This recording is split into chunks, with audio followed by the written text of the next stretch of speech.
este caos, que es como un océano, un mar tormentoso, estaba flotando un huevo. Ese huevo es llamado Fanes. Y quiere decir como el origen, el gen de todo. Este huevo en este océano revuelto de repente llega y choca contra algo y se parte. Al partirse el huevo, va a salir de ahí el dios Hera. Y como ya habíamos visto, para los romanos es Cupido. Algo importante que señalar aquí también, quizá ya lo sepan, pero bueno, es importante, todos los dioses y personajes de la mitología griega son los mismos de la mitología romana, son las mismas historias, solamente que los romanos, para no verse pues tan copiones con los griegos, lo que van a hacer es van a cambiar los nombres, eso es todo, pero las historias siguen siendo las mismas. Eros sale, y Eros en la mitología griega es un soldado que quedó loco en la batalla. Y entonces Eros sale con su arma, que es un arquero, y comienza a disparar flechas pues a diestra y siniestra. Eros va a tener dos flechas, unas flechas de oro y otras flechas de plomo. Aquel al que le golpea la flecha de oro se vuelve muy codiciado. Todo el mundo lo va a querer seguir porque todo el mundo quiere tener oro. Entonces la persona que es golpeada por una flecha de oro de Eros pues es muy atractivo para la demás gente. La atracción no la describe si es física, intelectual, no dice eso. En cambio, el que tiene una flecha de plomo o es golpeado por una flecha de plomo, está a la búsqueda, porque él está vacío, y entonces el de la flecha de plomo se va a enamorar del de la flecha de oro. Y lo correcto aquí, según Platón, es que el de la flecha de oro huya y no permita ser alcanzado por el de la flecha de plomo. Así es como que la idea. Finalmente Eros sale, comienza a tirar flechas, como les decía, hacia todos lados, y comienza a golpear en este caos, que está todo revuelto. Al golpear estas distintas flechas en ese caos, se van a empezar a separar los elementos. Por un lado, por ejemplo, se separa el océano, y por otro lado se separa la tierra. La tierra fue golpeada con oro, y el océano con plomo. Entonces el océano va a perseguir a la tierra. Y hay una parte muy bella donde Platón describe cómo el océano todos los días, cada segundo, manda sus poemas de amor en las olas a acariciar la bella piel de la tierra. Y es el mar a cada segundo cuando sale, roza a la tierra, pero la tierra no cede, no entra al mar. Y entonces en esta separación se crea armonía y se va creando el universo. Igualmente, el día golpeado de plomo va a perseguir a la noche golpeada de oro, y entonces cada vez que vemos pasar a la noche con su capa oscura, detrás de ella viene siempre el día amante siguiéndola, pero la noche nunca se mezcla con el día. Finalmente Eros, lo que va a decir Fedro, este dios del amor es lo que hizo posible que nuestro universo tuviera un orden, ¿no? La tierra se separa de las aguas, el día de la noche, y comienza a generarse ya el cosmos. Este argumento va a ser el argumento cosmológico del amor. El amor es el fundamento de todo el cosmos, porque gracias al amor existen, por ejemplo, las 4 estaciones, existe el día y la noche, existe el mar y la tierra, existe el hombre y la mujer, y todos estos contrarios que finalmente tienden a la unión. Ese va a ser el discurso de Fedro, ¿cierto? Sí, gracias. ¿En dónde viene este discurso? Este discurso, Sí. Fedro lo va a retomar de mitos órficos. Mitos órficos. ¿Pero dónde está escrito? Por eso, los mitos órficos, sobre todo quien más los escribe, es un poeta que se llama Píndaro. Y Fedro no lo va a explicar así tal cual yo lo estoy explicando. Yo estoy explicando Píndaro, Fedro retoma nada más y como que lo menciona, porque pues obviamente para ellos es todo conocido. Ya lo sabía. Es su religión. Hace una referencia. Exactamente, es como nosotros hablar del crucificado, pues todos sabemos a quién nos referimos, ¿no? Y de qué se trata, qué es historia. Aquí Fedro entonces va a decir, tenemos que alabar al amor, porque el amor es el fundamento cósmico de todo el universo. Entonces, pues salud por el amor, y comienzan a beber. Algo también bien interesante de los griegos es que el vino, que viene de la vid griega, la uva, no era realmente alcohol. Ellos no conocieron la fermentación alcohólica. quizá la cerveza, ¿no? Que viene más de la de Egipto, del Oriente. Pero el vino griego en realidad era jugo de uva, jugo de la fruta, combinada con plantas alucinantes. Entonces, pues ya desde aquí podemos como que ver por qué filosofaban como filosofaban. Entonces fue la calidad del alcohol. Una sola copa servía para beber 10 o 20 personas. Imagínense la fuerza de esa copa. Y la copa pues iba rolando. Lo que decía Ismael sobre cómo están sentados es muy importante, porque como bien lo mencionó, es una especie de cáteres. Imagínense estos silloncitos, los puff, ¿no? Llegas, te echas ahí, se infla y te quedas pues comodísimo en el suelo. Alrededor, aquí en medio obviamente está la mesita donde están las botanas, donde está la bebida, y se van a ir acomodando justamente así. Van a hacer una especie de concurso. Van a decir, ok, vamos a hablar de Eros, porque ya hablamos mucho de Marte, del dios de la guerra, ya hablamos mucho también de Zeus, pero pocos han hablado de Eros, porque Eros es el dios más temido en Grecia. Pero como ellos ya andan happy, pues vamos a hablar. Se sientan así, y entonces vamos a comenzar a hablar. Pero aquí la situación es que va a ganar el que haga el mejor discurso, porque para los griegos no se trata nada más de estarse emborrachando y embruteciendo. Así que el alcohol los inspire, pero los inspire para crear una obra artística, un discurso. Qué mejor que el que haga el mejor discurso sea el que gane. Vamos a empezar con él.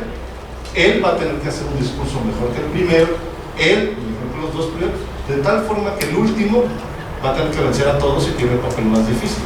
En este lugar va a estar Sófocles. Vamos a empezar con Fedro. Después va a seguir Pausanias. Después va a seguir Aristófanes. Después Erixímaco. Luego Agatón. Finalmente eso. Yo me entendí que era en casa de Agatón. Era en casa de Agatón. Sí. Sí, creo que se confundió un poco. Es Agatón, el poeta Agatón, que gana un concurso de los que ya habíamos visto, ¿no? Más bien Erixímaco propone el brindis. Ah, sí. Sí, perdón. Sí. Pero es que dijiste que era en casa Perdón, de... sí. No, fue así. El concurso que gana es este, la Neada, así se llama. Y es un concurso dionisíaco, se hacen tragedias griegas.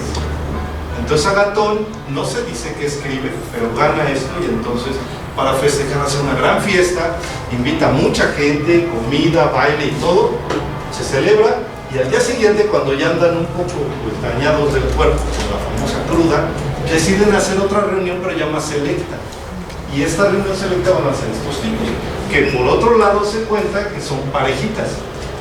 O sea, este es pareja de este es pareja de este y así. Entonces como que todo es una reunión media secreta. A las mujeres que andan por ahí las corren, a los esclavos los corren y nos quedamos solamente los amantes para hablar de ellos. ¿Vale? Así va a iniciar este día. La Lanea Dionisíaca era el festival. El festival se hacía, me parece que en noviembre. ¿Tenía un tema específico? Hablar de Dionisio, de la vida de Dionisio, que es de lo que hablan todas las tragedias griegas. Pausanias, además de ser un escritor, porque pues aquí todos son escritores, poetas y demás, él va a ser un militar. Fedro es un político. Aristófanes es un cómico. Erixímaco es un médico. Y Agatón va a ser otro poeta.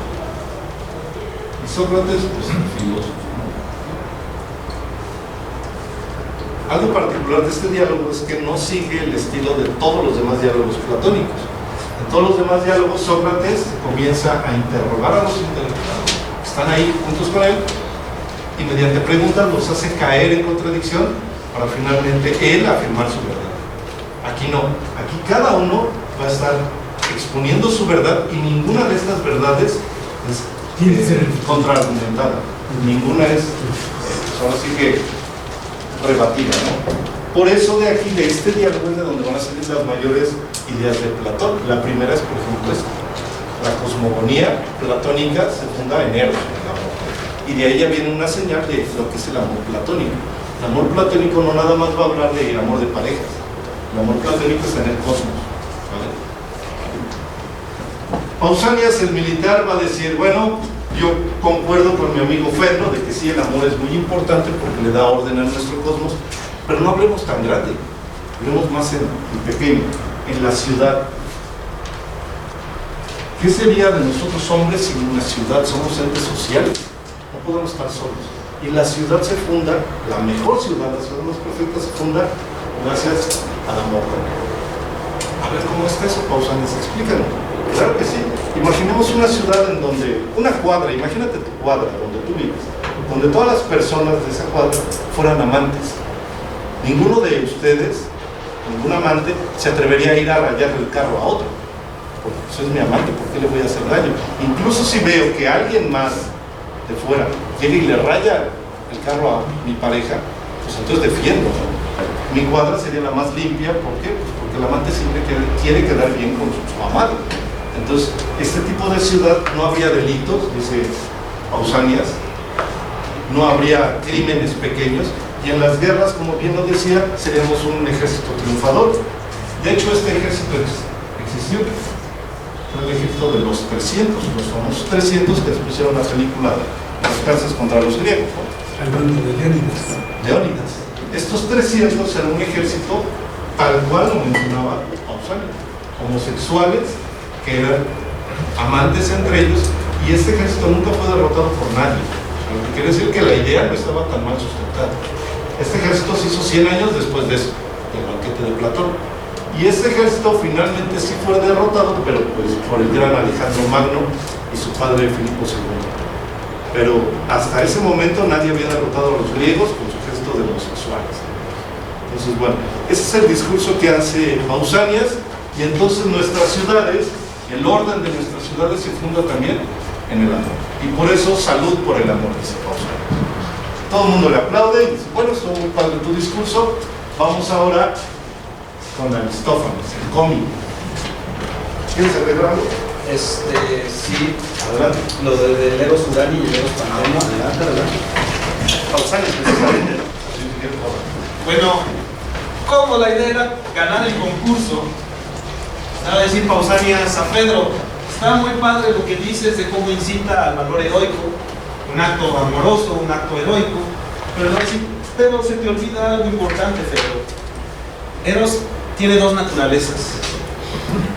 ¿Y para cómo vamos a descubrir estas nobles naturalezas de Eros? Porque Eros tiene dos orígenes. Una viene de Urano, Cronos, no, es Urano, perdón, y el otro viene de Zeus. En el mito griego, Urano es castrado por su hijo Cronos. Entonces, los genitales caen al mar y es donde se surge Afrodita, de la espuma que se... y ahí mismo surge Eros. Entonces, este Eros es Eros Uránio. Este Eros solamente surge del hombre, de lo masculino. En cambio, otro Eros, Zeus, tiene Hipondión, era mortal, ¿no? Una mortal. Entonces, este Eros es el Eros Pandemo. Es un Eros que surge de lo masculino y lo femenino. Va a decir, ¿cuál es la naturaleza de estos dos Eros, del Eros Uranio y del Eros Pandemo? Hablemos del Pandemo. Al haber surgido de masculino y femenino, surgió del goce de los cuerpos, surgió del placer. Entonces, este Eros Pandemo lo que persigue es el placer. O como diría Platón, en voz de Pausanias, el amor vulgar. Es el amor entre hombre y mujer. El amor vulgar, porque lo que busca es simplemente el placer. Es el amor en el placer. En cambio, este Eros Uranio, al venir de masculino, hay que recordar que en ese tiempo los griegos, en su sociedad, los únicos que eran considerados ciudadanos griegos eran nada más los hombres, no las mujeres.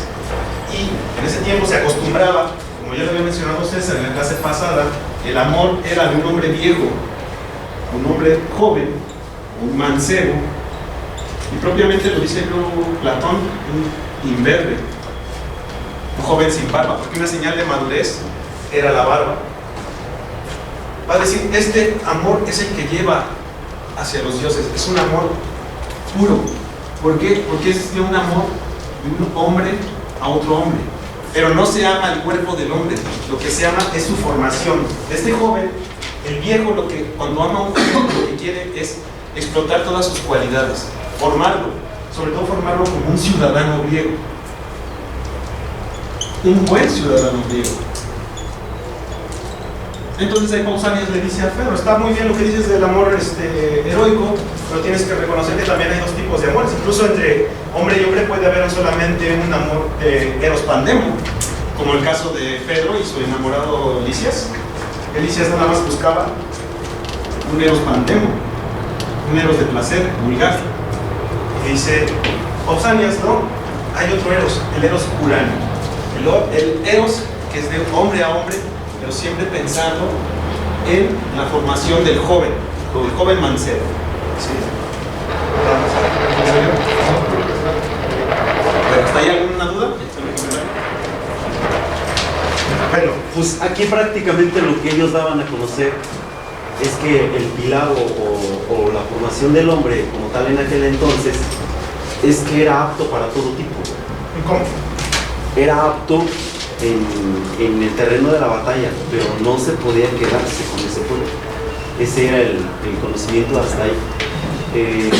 Si lo plasmamos a este tiempo, yo creo que a este tiempo hay un compañero que me comenta, siempre que estamos viendo la época del NAS, digo, ¿por qué estamos libres? No, somos más rígidos y nosotros mismos nos metemos en la misma rigidez. Y si nos vamos en los tiempos de aquellos tiempos de los romanos, pues estábamos más libres, pero se vivía la vida más diferente. Sí, pero tenía una forma de valorar y de entender la vida. Ese era diferente. Pero hoy, yo creo que quien lo hace diferente o quien lo mete en este lineamiento de formación o de ley, como se ve en la tierra hoy en día, pues es el hombre. No, pues es que lo maté porque lo amaba, o pues porque me cae mal, o porque me robó esto, o porque me tiró la basura, o porque me regaló mi coche. Cosas por el estilo que pareciera uno diría, bueno, ¿qué nunca lo hemos vivido? ¿O dónde lo vivimos eso? Uno dice, no. Eso. Me recuerda un poquito a cómo inicia el libro de El contrato social de Juan Rousseau, ¿no? Por ahí. El hombre nace libre por naturaleza. Así es. Y al dar el primer paso se encuentra encadenado por todas partes. Así es. Apenas nacemos y ya se te impusieron las leyes. Correcto. Ahora el problema es esas leyes son correctas o son incorrectas. Eso lo vamos a ver en la República, que es el segundo diálogo. Después del cafecito que ya me está esperando por allá a mitad de la clase, vamos a entrar a la República. De hecho, eso que mencionas se va a ver más adelante con eso de lo que mencionas de ser más rígidos. Porque Eros tiene algo que ver con aquellos que tienen el carácter más rígido. Lo vamos a ver más adelante con Sócrates. Bueno, eso que ustedes plantean, el amor, Juan, el de la Biblia, dice él mismo, dice, ¿por qué me siguen a mí? Yo no me quiero dar a conocer, yo no soy yo. Y le dice a los dos, ¿cómo no? Si tú eres el que no, yo no soy. Los que quiero que se den a conocer es lo que yo quiero enseñar. ¿A mí qué? Yo no soy.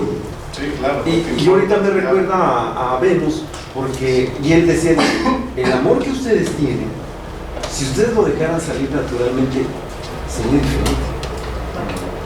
Si tú le enseñaras al niño a agarrar la pala, le dicen una lectura si tú le enseñaras al niño a agarrar la pala, sin que le dieras una indicación mala, el niño lo va a entender a una ligereza muy clara y concreta, le decía eso.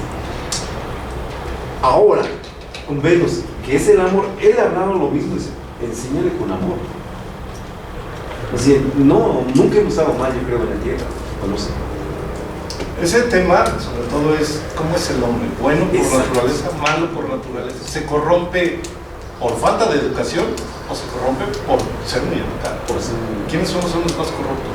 ¿Educados o no educados? Pero eso ya lo vamos a ver en el contrato social cuando lleguemos. Curiosamente, cuando empieza la filosofía política es cuando empiezan a hacer esa... Es la formación del Estado, ¿no? Porque para justificar todo Estado, más bien para crear toda filosofía política, primero se tiene que definir al hombre. pero sobre todo siempre pensando en esta dicotomía de bueno y malo. Antes de eso las filosofías no eran así, simplemente era el hombre ignorante o el hombre contemplativo, ¿no? Pero el hombre no era bueno ni malo. Ya después, cuando empieza a haber filosofía política para la generación de un Estado o la generación de un contrato, no, hay que definir, el hombre es bueno, pero con el Estado, con el contrato, se hizo mal, o ya la corrupción. O en el caso de Hobbes, no, el hombre es malo por naturaleza, el hombre es el lobo del hombre, ¿no? Es su frase, y necesita el contrato para sobrevivir. ¿Es de Hobbes o de Rousseau? Ese es de Hobbes. El lobo es el hombre del hombre, es de Hobbes. Y bueno, la postura del hombre es malo, la maneja Hobbes y la maneja Nicolás Maquiavelo. Sí, La postura que el hombre es bueno la va a manejar Rousseau y la va a manejar Locke, con sus detalles. Y Tomás de Aquino y varios. Pero bueno, ya llegaremos a esa parte. Por ahí había una participación, ¿sí? Iba a preguntar, ¿el amor uranio es un amor intelectual entonces? Sí. ¿Y el amor pandemos sería un Corporal. amor pasional? Sí. ¿Sería pasión entonces? Sí, porque la pasión, su significado es un padecimiento, y el padecimiento solamente se da en el cuerpo. Entonces, el eros pandemo, el pathos, precisamente, es meramente corporal, sí. La pasión es algo como una enfermedad. Patológico. Te llega, Exactamente. tú aunque no lo decidas, te empieza a manipular. Esa es la pasión. En el intelectual no, en el intelectual hay voluntad y hay libertad. Y por eso me acordaba en la teoría de la homeopatía, se supone que todas las enfermedades, incluyendo las emociones, y el amor también se considera una patología, se considera que pues lo primero es la psora, el ambiente. Entonces, por eso, por lo que ustedes decían, el hombre es bueno o malo por naturaleza, según los homeópatas, según los médicos tradicionales, el hombre es una especie de criatura neutra, y es el ambiente el que lo cambia. Tenemos el libre albedrío. Somos tan libres como libres. Eso Ok. creíamos. ¿Eres un homeópata? Ok, vamos a seguir con Aristófanes. Aristófanes es un cómico muy famoso en Grecia que en varias ocasiones le echa tierra a Sócrates y a todo el mundo, porque pues, así son los cómicos, desde su labor. Y él, cuando empieza a decir su discurso, empieza él a toser muy fuertemente y no se le quita la tos. Y entonces Erisímaco, que es médico, decir, pues mira, para quitarte la tos, pues con una pluma hace cosquillas hasta que estornudas. Y pues ahí está, y no. Digo, no, pues mejor cómete algo picoso, ¿no? Ahora toma mucha agua, y ahora ponte de cabeza, y ahí lo trae para arriba y para abajo, pero el chiste es de que pues no se le quita la tos. Y entonces Aristófanes le dice, mejor vamos a hacer algo, te cambio el lugar. Tú la vas a tener más fácil porque tú nada más le tienes que ganar a 2. En cambio, si yo me paso para acá, yo ya le voy a tener que ganar a 3. ¿Qué te parece? Y en lo que a mí se me cura mi malestar, pues tú hables. Y entonces, Erisímaco dice, ok, cambian los lugares, y el que va a empezar a hablar es Erisímaco el médico. No, pero entonces la tiene más fácil, porque ya no vas a tener que superar a Aristófanes. Claro, Erisímaco es la que estaba más fácil. Y se la pone más difícil a Aristófanes. Sí, claro, pero el que pone la propuesta es Aristófanes. Y si tú la vas a tener más fácil, yo más fácil. Ok. Erisímaco va a hablar desde su ambiente, que es la medicina. Y la medicina pues trabaja en el cuerpo, ¿no? Aunque ya con Hipócrates también se va a empezar a trabajar con el alma, ¿no? Hay un libro de Hipócrates muy famoso que se llama El sueño del alma, en el cual se narra cómo los mandaban a dormir a un templo, afuera del templo, para curarte de algo, de depresión, de lo que tuvieras. Vete a dormir allá afuera del templo y al otro día vienes y me cuentas qué soñaste. Y con la interpretación de ese sueño te vamos a curar. O sea que aquí el psicoanálisis como que ya empezaba también a brotar, ¿no? Erisímaco va a decir, bueno, en el cuerpo hay amor. ¿Cómo se manifiesta el amor en el cuerpo? Con la salud. Pero en el cuerpo, este amor y esta salud va a ser mediante la armonía. Debe de haber armonía entre el calor y el frío, entre lo húmedo y lo seco. La enfermedad es la falta de amor, la falta de armonía. Eso se le llama enfermedad. ¿Cómo te enfermas? Muy fácil. Cuando uno de estos empieza a manipular y a ser tiránico con los demás. ¿Dónde empezamos? Por acá. Cuando hay mucha agua en tu cuerpo, hay mucha humedad, ¿qué enfermedad te da? Diarrea. Hidropresía, ¿no? También, sí. Hidropresía. Y la hidropresía, pues te empiezan a inflar los miembros llenos de agua y llega al punto en el que te mueres. Heráclito, otro filósofo, va a morir de eso, ¿no? Tanta agua tenía él en su cuerpo porque comía puras hierbas, no era vegano, de los primeros veganos que marcan en la filosofía, y de tanto comer hierbas y hierbas y hierbas se infló de tanta agua que ya no pudo pues sacarla de su cuerpo. Actualmente con una pastillita uno se cura y no pasa nada. Antiguamente se tenían que enterrar en estiércol de caballo. Entonces ahí tienen al pobre Heráclito, que pues, lo querían nombrar rey de Grecia, imagínense, enterrándose en estiércol. Se les olvidó que se había enterrado y se muere el pobre tipo, y lo encuentran cuando los perros ya lo están destrozando. Entonces la muerte de Heráclito por hidropresía. Muchos filósofos van a morir de maneras así, pues, bastante raras, ¿no? Otros se avientan por el caño, otros se avientan por una ventana de piso, así de eso. O el que iba caminando por la playa y las águilas ahí en Grecia tenían la costumbre de agarrar las tortugas y las dejaban caer para las rocas y se destacían. Y este filósofo estaba pelón, entonces un águila lo confundió y dejó caer la tortuga. Sí.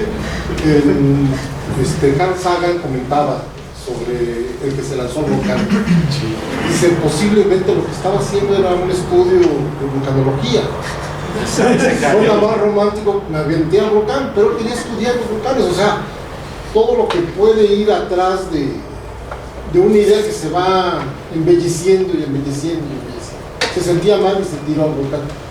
Estaba tomando nota a ver qué temperaturas hay o qué características presentaba el volcán. Y entonces se desvanece. Pero sirve más la mentira, el mito. Porque ese mito, por amor, por lo que tú quieres, por valentía, porque estaba en contra del gobierno, se fue y se aventó. Ese mito trasciende y educa a los jóvenes. A eso lo van a llamar Platón la mentira necesaria. Ya sabemos que Heracles no existe, Hércules no vivió ni nada. Pero vamos a contarle a nuestros niños de Hércules para que ellos intenten ser Hércules. Aquí en México también existe la historia de Bronce, me parece que es. Vamos a contarles de los niños héroes. Los niños héroes, o sea, esos no existieron. Bueno, sí existieron, pero no hicieron. Sí, cállate, pero cuéntales eso para que nuestros niños crezcan con sus valores. O una hopada que crece en medio de un árbol. Por más fundacional que sea. Hay muchos mitos que No se sirven cuestiona. para educar, ¿no? Y esa es la idea, la pedagogía de eso. Bueno, entonces, nos enfermamos con hidropresía. ¿Qué pasa cuando más bien no hay agua en nuestro cuerpo? Nos deshidratamos. Cuando tenemos mucho frío, hipotermia, gripa, y finalmente cuando tenemos mucho calor, fiebre, ¿no? Y cualquiera de estas cosas nos pueden llevar a la muerte. Pero cuando estas cosas están armonizadas, entonces disfrutamos de salud. Y esta salud es la representación del amor. Un cuerpo sano va a estar lleno de amor, pero este cuerpo sano debe tener una mente sana. En Grecia es una balanza. Muchos tachan de que la filosofía griega es únicamente intelectual, y no, también es corporal. La mitad del día tenías que estar en el colegio, en la academia, instruyéndote de muchas cosas, música, dialéctica y demás, y la otra mitad irte al gimnasio. Tienes que practicar desnudo ahí, y además era para puros hombres. Y entonces pues de ahí también viene la cuestión de los cuerpos bellos y esa atracción, y pues eran muy abiertos.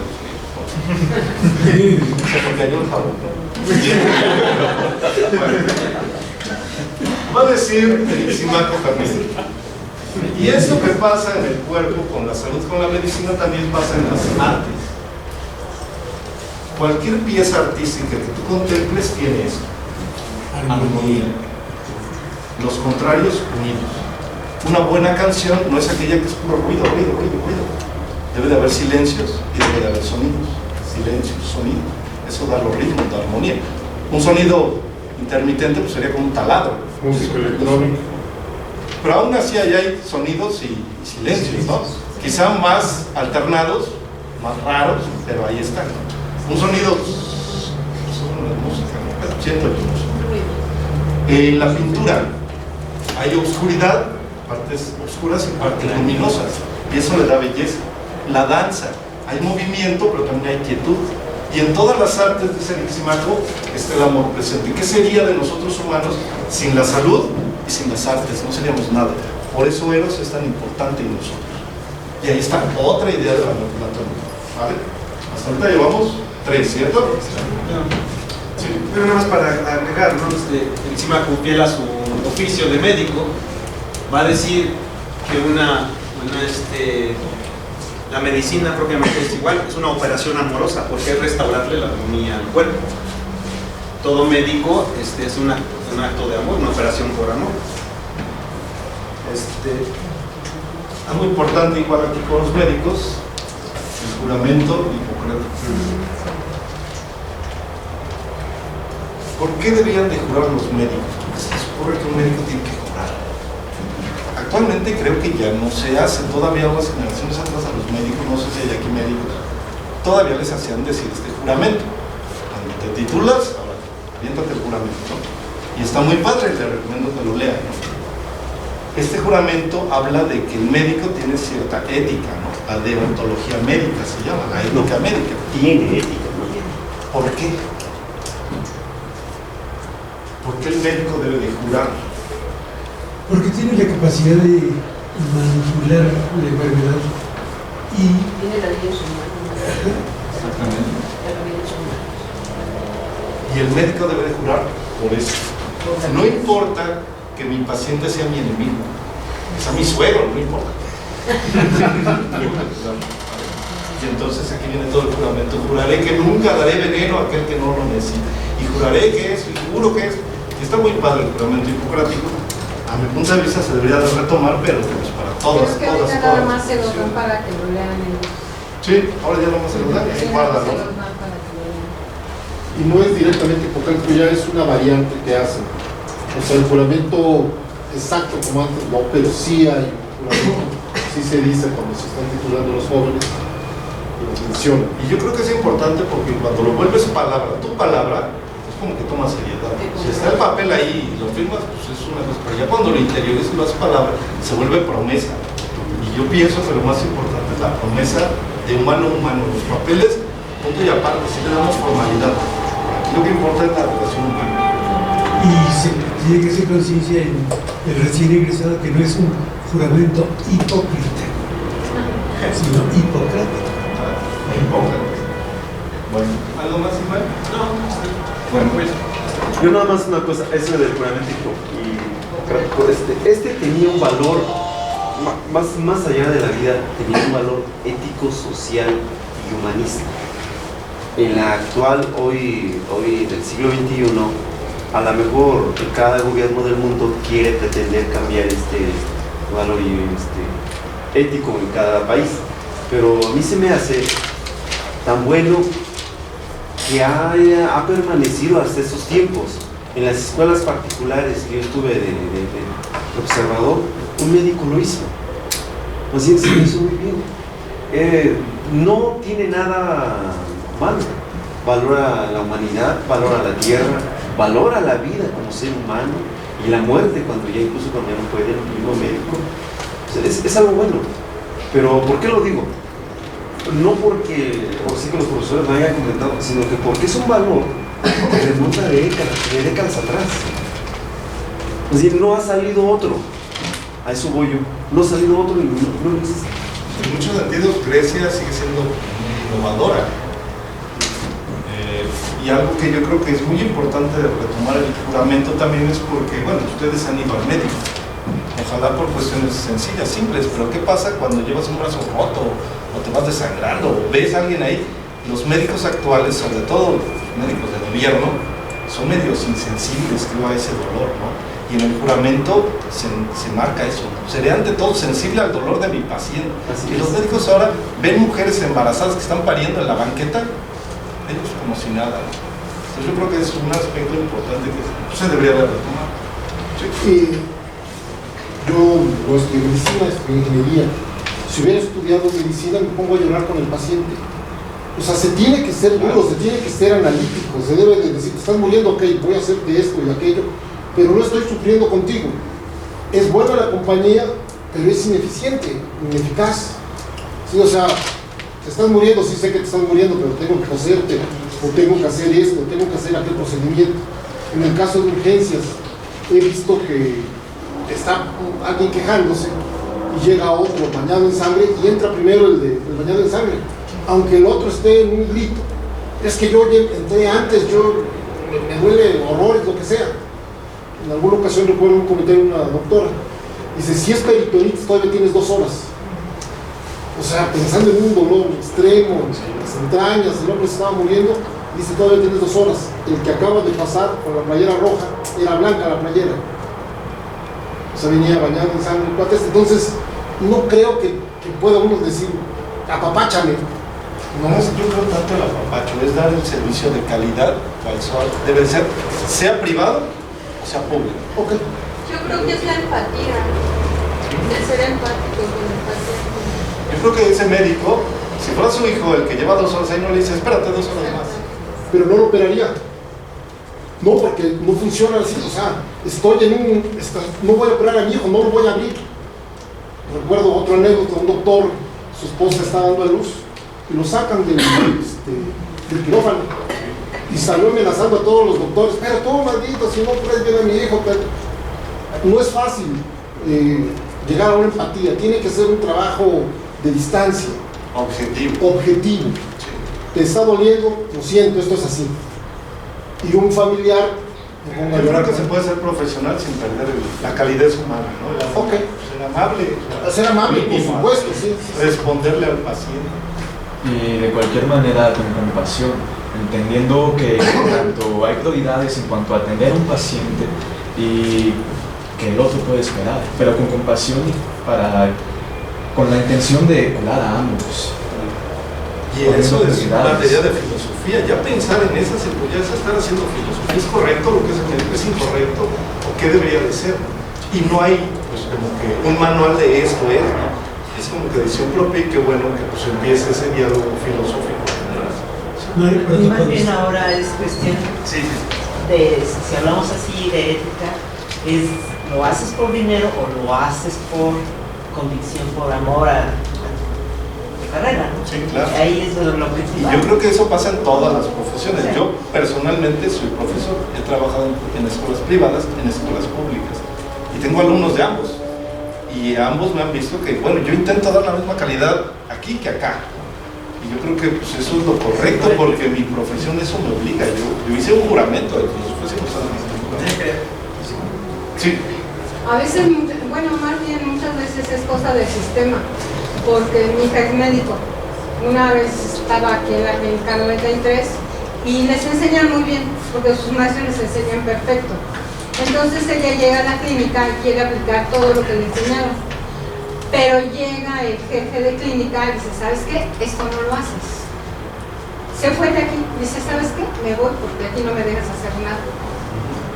Entonces dice, ¿para qué me enseñas tanto si no me vas a dejar aplicar lo que me estás enseñando? Te voy a enseñar todo lo que no debes de hacer. Exacto, y eso aplica en todas las áreas.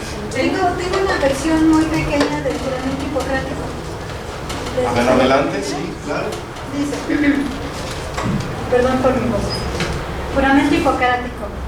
Juro por Apolo, médico, por Asclepio, vigía y panacea, y por todos los dioses y diosas a los que pongo por testigos, dar cumplimiento en la medida de mis fuerzas y de acuerdo con mi criterio a este juramento y compromiso. Tener a quien me enseñó este arte en igual estima que a mis progenitores, compartir con él mi hacienda y hacerme cargo de sus necesidades si le hiciere falta. Considerar a sus hijos como hermanos míos y enseñarles este arte de forma gratuita y sin contrato, si les fuera menester aprenderlo. Tomar a mi cargo la preceptiva, la instrucción oral y el resto de la enseñanza de mis hijos, de los que de mi maestro y de los discípulos que hayan suscrito el compromiso y estén sometidos por juramento a la ley médica, pero a nadie más. Haré uso del régimen dietético para ayuda del enfermo, según mi capacidad y recto entender, del daño y la injusticia le preservaré. A nadie daré, aun cuando me lo pida, fármaco letal alguno, ni haré semejante sugerencia. Igualmente tampoco a ninguna mujer proporcionaré un pesario abortivo. En pureza y santidad mantendré mi vida y mi arte. No utilizaré el bisturí, ni siquiera con los que padecen el mal de piedra. Dejaré esa acción en manos de los que lo practican.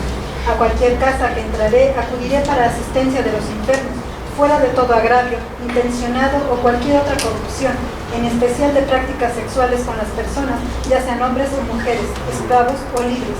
Lo que en el tratamiento o incluso fuera de él viere o oyere en relación con la vida de los hombres, aquello que jamás deba trascender, lo callaré teniéndolo por secreto.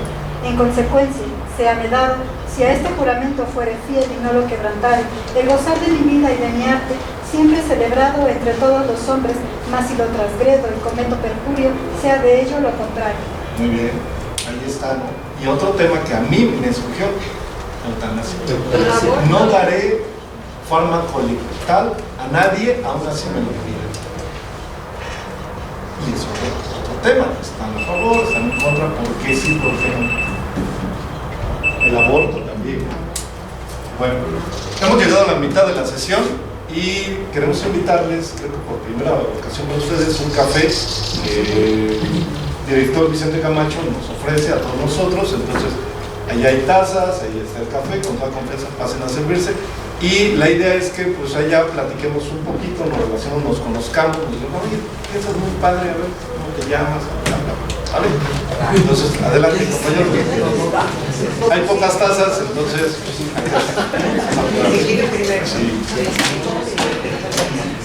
Ya está aquí, ya me intervinieron, ya está. Ya, creo que ya pasó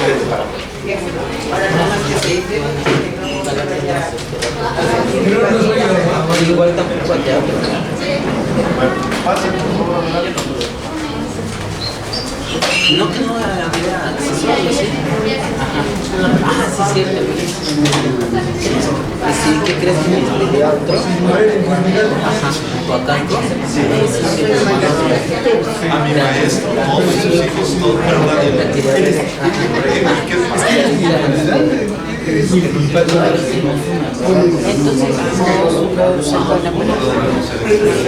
Todos sabemos de todos los expertos, lo que es.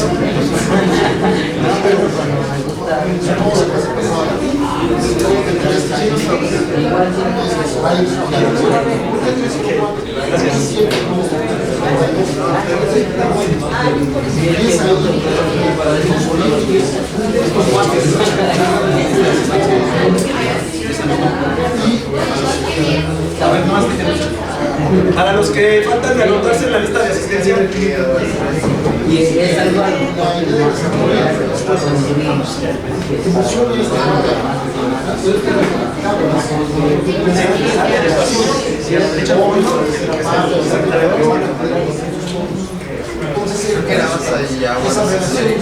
Estaba dentro de la carretera. Es física.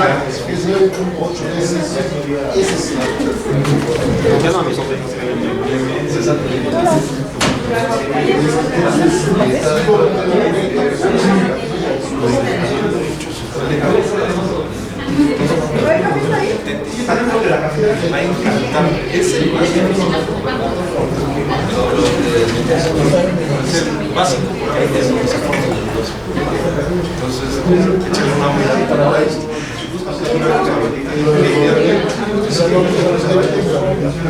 Realmente nada más. Pero hay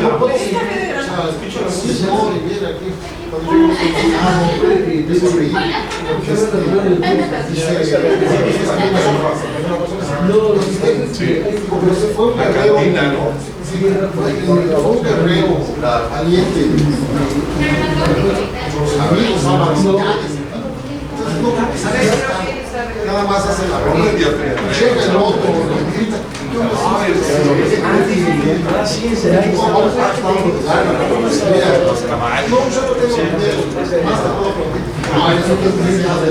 se pone bueno, pues es que es pero hasta sí, es la manera de atraer en el caso de Aristóteles, las clases son las que se conservan. su obra desaparece. Entonces, que sí escribe diálogos, Aristóteles, pero que se pierde. Y Aristóteles dice de Platón, diálogos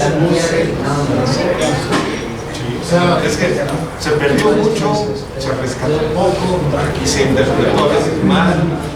Todos los personajes utilizan las clases, las sanciones.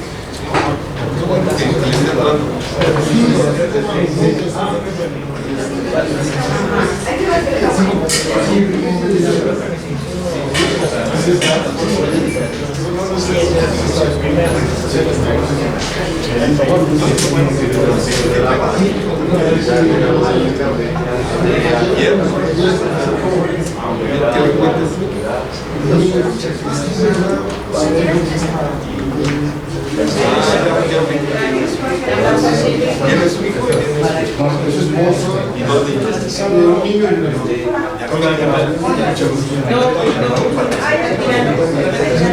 Ya vi de dos.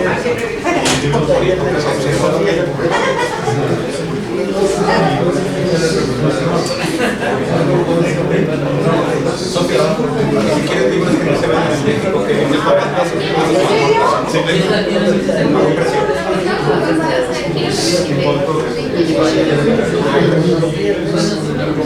a un precio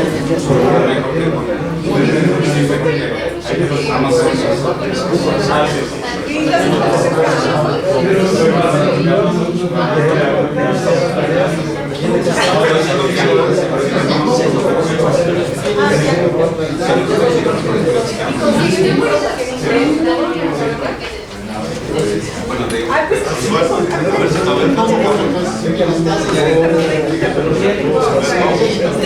ok, adelante. Pero es algo así como negociaciones detrás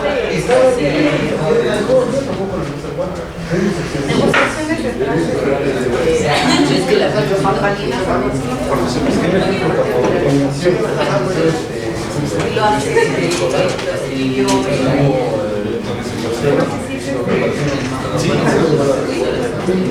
te lo voy a preguntar, ¿tienes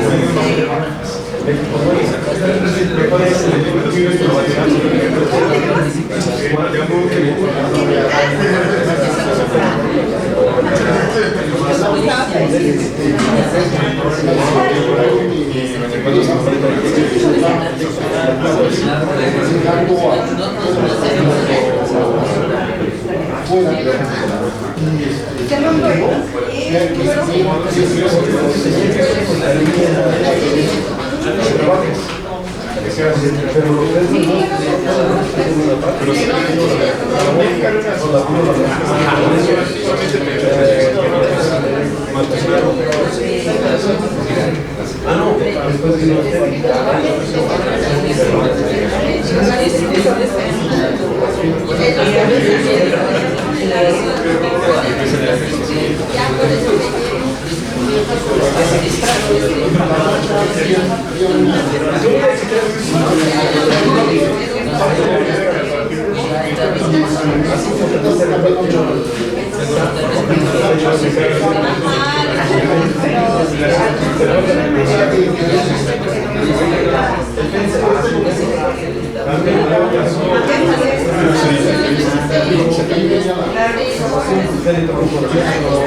No, para nada, no debo competencia ni sombra, aunque sí soy de eso.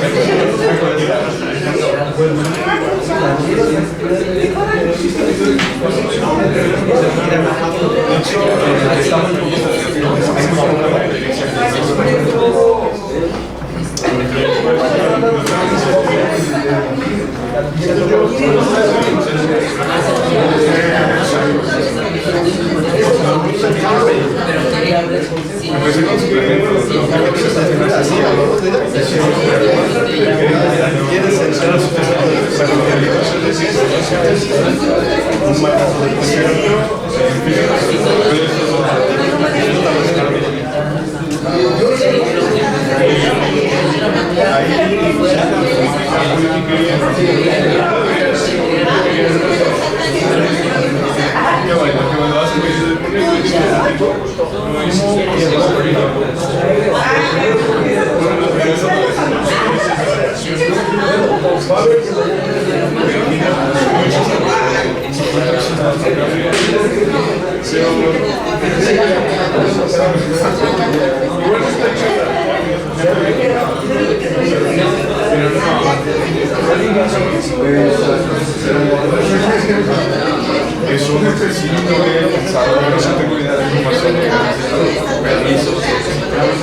las cosas.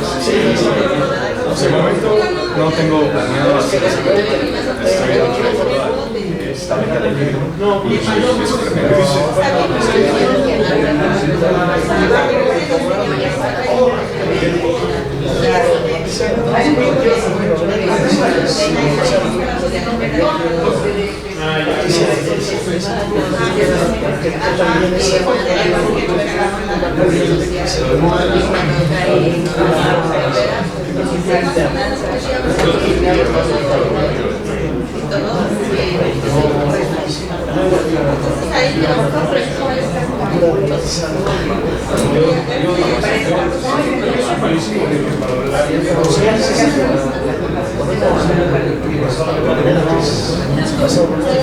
Ni a poco me siento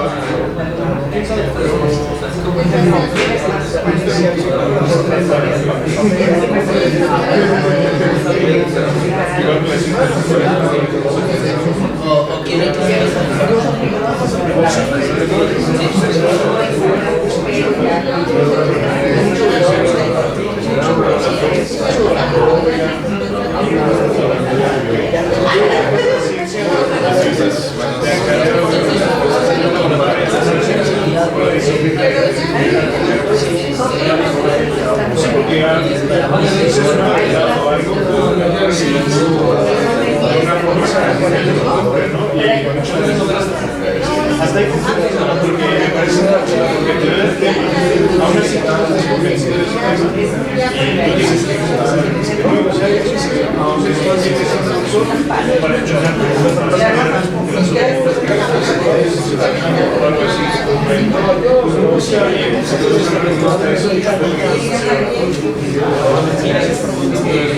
igual es mucho de eso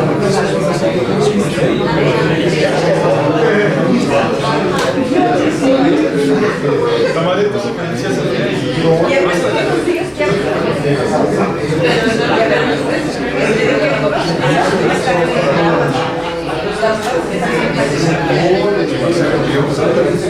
muchas veces lo que hago es manejar el precio de Amazon para llevar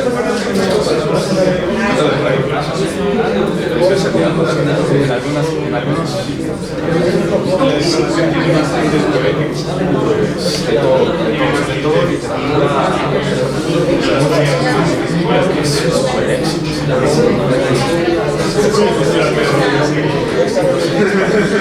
se vende por lo mismo y hay mucha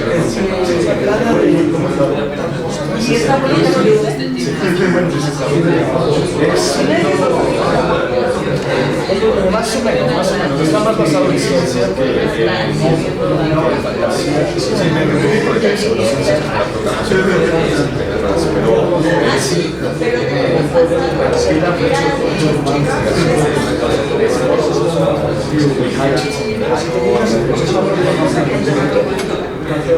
bueno, me hay muchas lo que hizo fue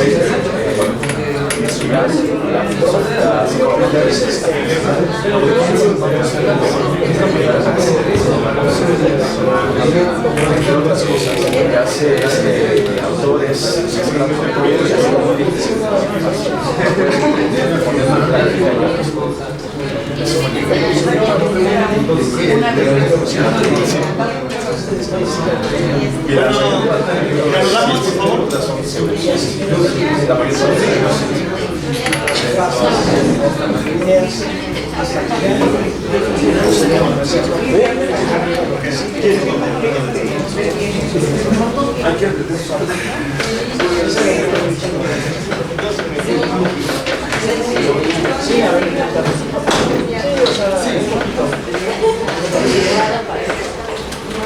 bueno, ya encima ya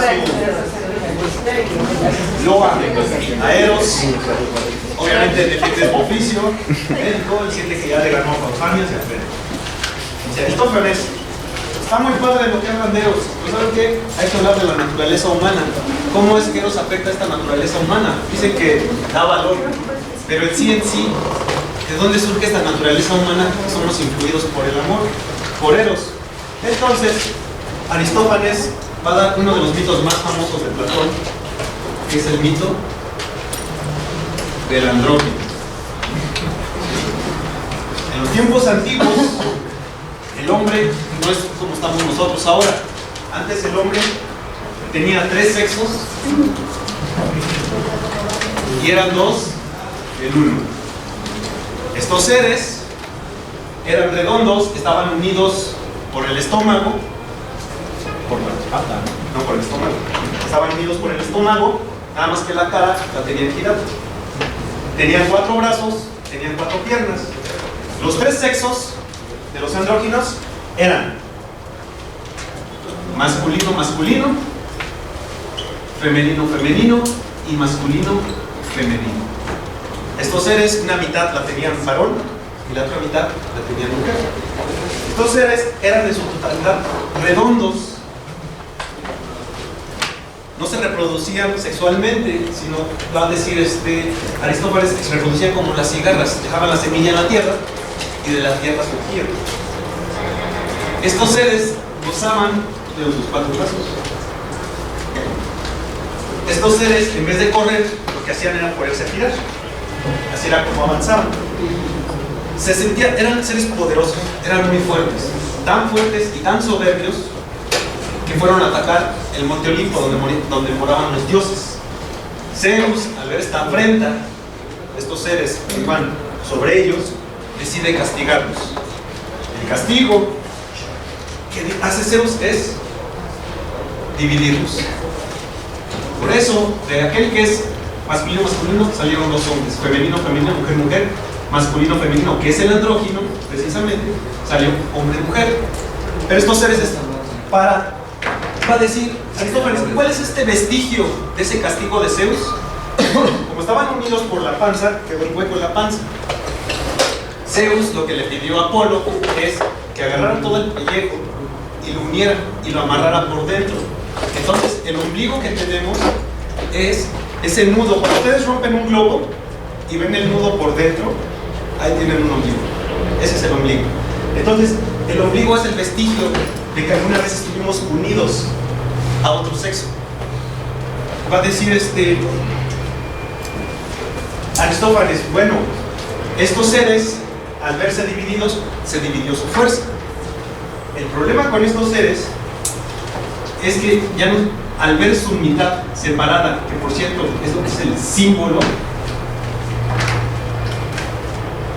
y el símbolo lo están pensando cuando tenían una vasija y se rompían, este fragmento y este fragmento eran símbolos, porque ambos hacían una unión. El símbolo es la parte de algo. Entonces nosotros somos el símbolo de alguien, así como alguien es símbolo de nosotros. Va a decir Aristófanes, al ver una mitad separada de la otra, querían volverse a unir, porque estaban separados, querían volver a ser uno. Zeus se dio cuenta que al dividirlos, no se podían reproducir, y empezaron a extinguirse. Dice Zeus, no, espérate, necesitamos mortales que nos alaben. Entonces lo que hicieron, se cuenta la leyenda, el mito, los genitales los tenían adentro. Decide sacarle los genitales, hacerlos exteriores, y de esa manera se podían reproducir. ¿Y dónde entra Eros? Eros es lo que hace que busquemos nuestra otra mitad. De ahí que precisamente sería lo del alma gemela, porque estamos buscando aquella mitad que nos hace completos, nuestro símbolo. Por amor estamos en la búsqueda de nuestra otra mitad. El que venía de hombre, de masculino, pues está buscando otro hombre. De ahí los homosexuales. Lo que era de mujer, femenino, femenino, está buscando otra mujer. De ahí las lesbianas. Y finalmente, masculino, femenino, pues los heterosexuales. Es un mito muy hermoso de cómo surge esta idea del alma gemela. Nosotros, en nuestra vida, por Eros, estamos buscando nuestro símbolo. ¿Sí? ¿Algo quieres agregar, César? Sí, como dice Ismael, había 3 clases de seres humanos. Estos, los hijos del sol, los más poderosos, las hijas de la luna, medianamente poderosas, y los hijos de la tierra. Como bien lo cuenta Ismael, sus caras estaban volteadas de tal forma que yo no podía ver quién era mi otra mitad. Sí, su soberbia, creerse más poderoso que los dioses, lleva a estos humanos a atacar a Zeus, a los dioses, y él los divide, igual que va a pasar con la Torre de Babel. En muchos mitos, en muchas culturas, es la misma historia, ¿no? Los hombres quieren destruir a los dioses y los dioses los castigan dividiendo.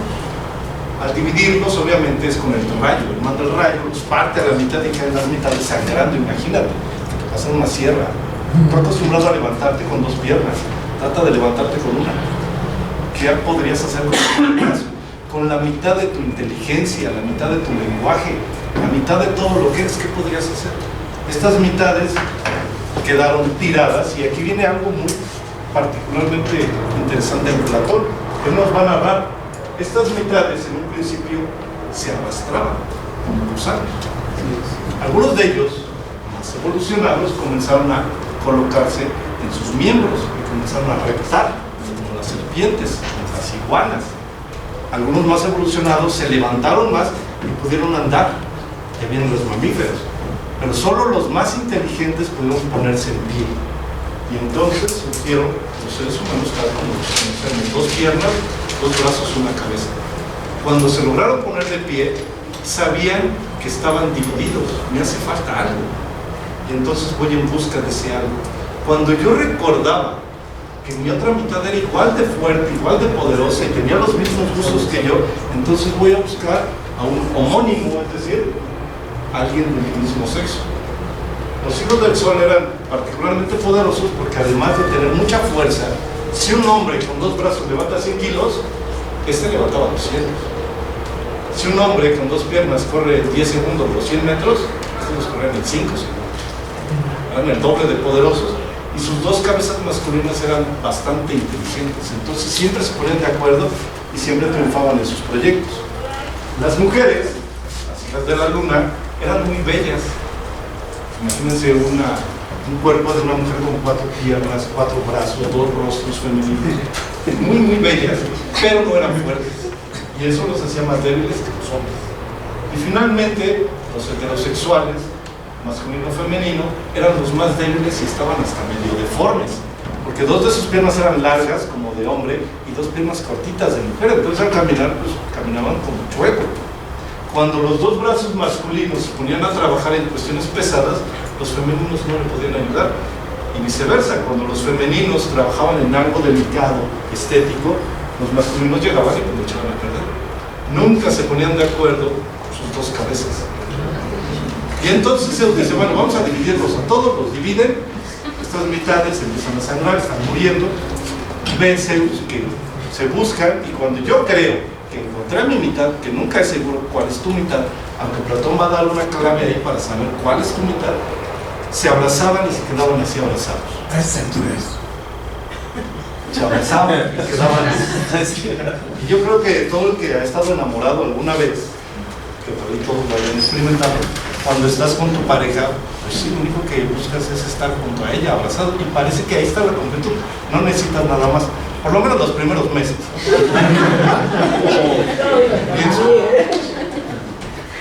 Pero no se reproducían. Y una de estas 2 mitades no comían, no trabajaban, no hacían nada, finalmente moría. Y la otra mitad se quedaba sola. ¿Qué dice Platón? Pues tienes que ir en busca de otra mitad, no te puedes quedar sola. La humanidad sola no sirve.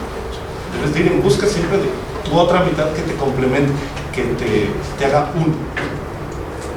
Se dio cuenta que pues, estaban muriendo y no se reproducían, por lo que dice Ismael, sus sexos estaban adentro, de hecho era un solo sexo. Y entonces manda a Hermes, ve, duérmelos y opéralos. Pero eso sí, a estos hijos del sol no hagas que tengan hijos. Por más que lo intenten y se diviertan, no haya hijos. Porque si tuvieran hijos serían igual de poderosos que ellos. Entonces no. Y con las féminas pues lo mismo, que no tengan hijos. Los únicos que van a poder reproducirse son estos. Y de esos no tenemos ni que preocuparnos porque ellos solitos se meten el pie. El hombre le dificulta la vida a la mujer y la mujer le dificulta la vida al hombre. Y entonces entre ellos se crean los problemas, entre ellos lo resuelven y nos dejan en paz a los dioses. ¿Cómo fue esta operación? Y eso es bien importante. Baja Hermes y toma de la mitad femenina el órgano que estaba dentro de su vientre y entonces lo saca y se lo va a poner a la mitad masculina. Y la mujer queda vacía por dentro. Por eso la mujer no puede pensar y no puede amar, porque no tiene alma. El alma para Platón va a estar aquí, los genitales. Eso es algo bien chistoso. Y por eso de este mito se va a generar toda la cultura social griega de la mujer. Vamos a apartarla de las cuestiones filosóficas, políticas, poéticas, y ella nada más es como un horno en el cual vamos a ocuparlo para generar hijos, pero ella no puede pensar, según los griegos, ¿no? ¿Y qué hacían las mujeres mientras los hombres entrenaban su intelecto y su cuerpo? Pues las mujeres estaban en casa. Regularmente sí había espacios también públicos para mujeres, pero tenían que estar casadas. Las mujeres solteras tenían que estar en casa aprendiendo el oficio de su futura madre, futura esposa. Sí, pero el oficio de ama de casa en Grecia sí era administrar la casa en cuestión económica. O sea, porque finalmente era el oficio del ciudadano griego. O sea, un buen hogar te va a dar un buen ciudadano griego. Tampoco era de que estuviera arrumbada, ¿no? Sino, o sea, la mujer tenía que procurar ese oikos para que el ciudadano griego tuviera lo mejor, para igual un lugar para donde regresar después de la batalla. Sí. En el caso de la academia, Platón no hacía menos a las mujeres, no hacía solamente hombres, ¿no? No, lo único pero... que pedía es que no supieran geometría, o sea, que no entraran los que no supieran geometría, pero hasta ahí. Pero el problema es que la geometría solamente se le dedicaba a hombres. Entonces como que ya estaba consabido, ¿no? Las mujeres aquí no entran porque nada más entran los que deben saber geometría. Y la geometría es cuestión de hombres. Así lo concebían. Sería tanto como poner un letrero: aquí no se admiten venados, nada más los que sepan leer.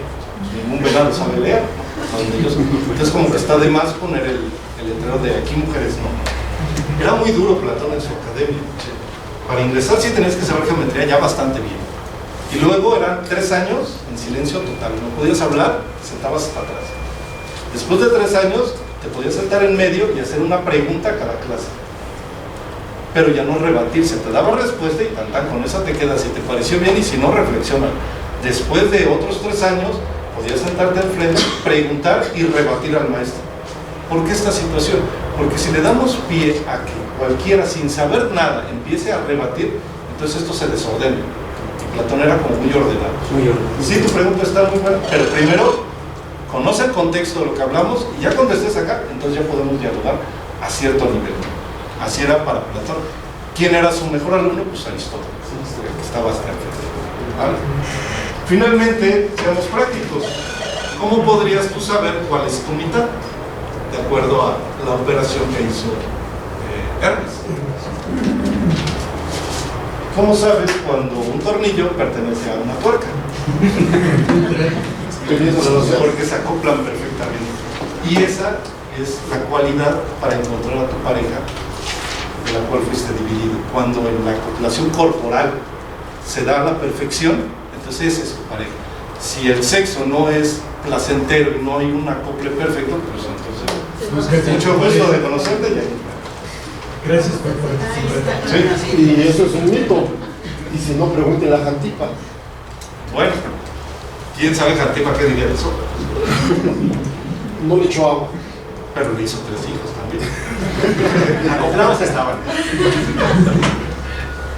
Bueno, ese es el mito del andrógino. Finalmente quedan operados los masculinos con el miembro viril, las féminas vacías, y entonces el miembro viril va a ser la fuente de la inspiración, de la inteligencia, y de donde van a salir las alas para el alma. ¿Se acuerdan de la clase pasada que el alma tenía que tener alas para volar al topos humanos? Esas alas salen de acá.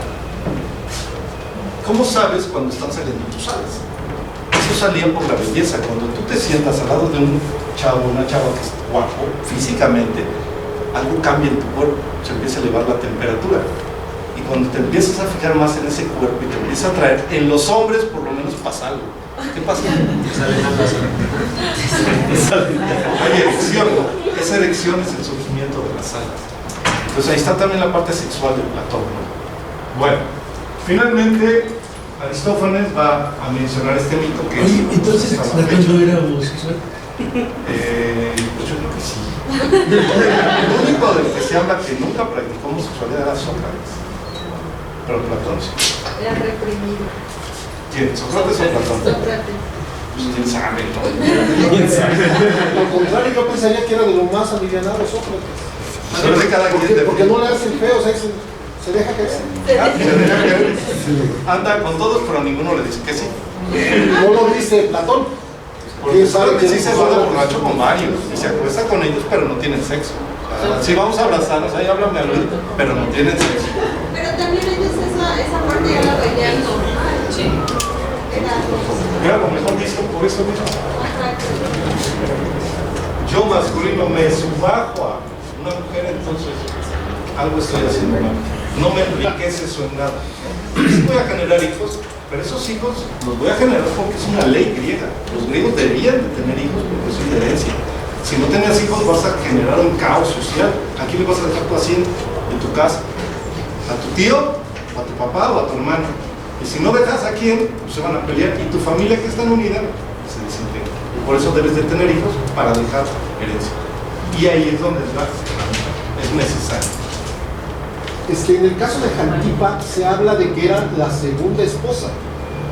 Creo que sí. Sí, porque se necesitaban, después de las guerras, más atenienses. Entonces se les dio oportunidad, se vale a dos. O sea, eso del mito también es lo práctico. Sí. Necesitamos ciudadanos. Y el hombre griego tenía que tener su esposa, porque la ley te lo obliga, pero además era bien visto tener tu pareja. Todo depende de tu edad. Si tú ya eres una persona adulta, debes de tener como pareja un joven. Y tu labor es educarlo, enseñarle todo lo que tú sabes, tu experiencia, esto, hacerlo un buen ciudadano, como dice. Y él a cambio te va a pagar con una moneda corriente, su cuerpo. Que sí va a estar muy guapo, pero en 2 o 3 años ya se llenó de estrías, y ya se fue la belleza de ese cuerpo. En cambio, todo lo que el adulto le enseña al joven, jamás se va. Sino al contrario, va floreciendo.